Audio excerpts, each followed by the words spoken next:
শেখ মোহাম্মদ কামরুজ্জামান, পিতা মরহুম শেখ মোহাম্মদ আমিন উল্লাহ, সাবেক পৌর মেয়র ও পৌর বিএনপির সভাপতি।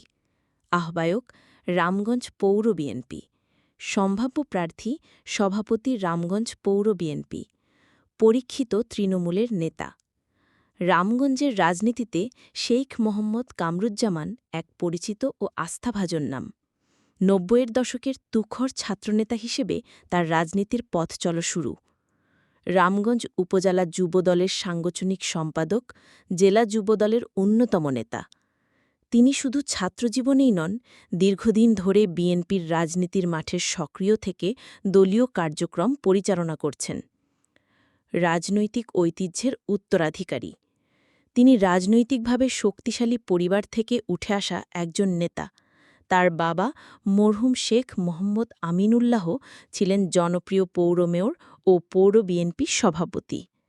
সততা, নীতি ও আদর্শের প্রতীক এই নেতার উত্তরসূরি কামরুজ্জামান আজও সেই মূল্যবোধে অনুপ্রাণিত।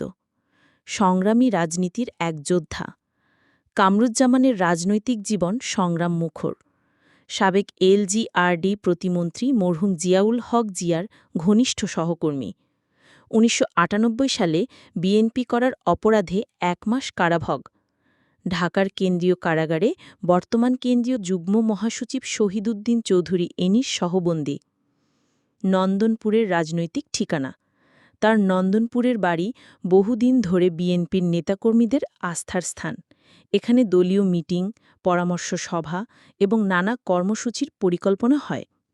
সভাপতি পদে প্রার্থী। আসন্ন রামগঞ্জ পৌর বিএনপি কাউন্সিলে তিনি সভাপতি পদে প্রার্থী হয়েছেন। নিজ বক্তব্যে তিনি বলেন, দীর্ঘ ফ্যাসিস্ট শাসনের পর আমাদের মহান নেতা তারেক রহমানের নির্দেশে যেই কাউন্সিল হতে যাচ্ছে, তাতে আমি সভাপতি পদপ্রার্থী। রামগঞ্জ পৌর বিএনপির ভোটাররা যদি আমাকে যোগ্য মনে করেন, তবে তাদের রায়েই আমি নির্বাচিত হতে চাই। কেন শেখ মোহাম্মদ কামরুজ্জামানকে বেছে নেবেন? তৃণমূল থেকে উঠে আসা পরীক্ষিত নেতা। দলের প্রতি দীর্ঘদিনের আনুগত্য ও ত্যাগ। পারিবারিক রাজনৈতিক ঐতিহ্য। নির্যাতিত ও সংগ্রামী রাজনীতিবিদ, কর্মীদের জন্য আস্থার ঠিকানা। রামগঞ্জ পৌর বিএনপির নতুন দিগন্ত গড়তে প্রয়োজন সৎ, ত্যাগী ও আস্থাভাজন নেতৃত্ব। আসুন সবাই মিলে শেখ মোহাম্মদ কামরুজ্জামানের পাশে দাঁড়াই।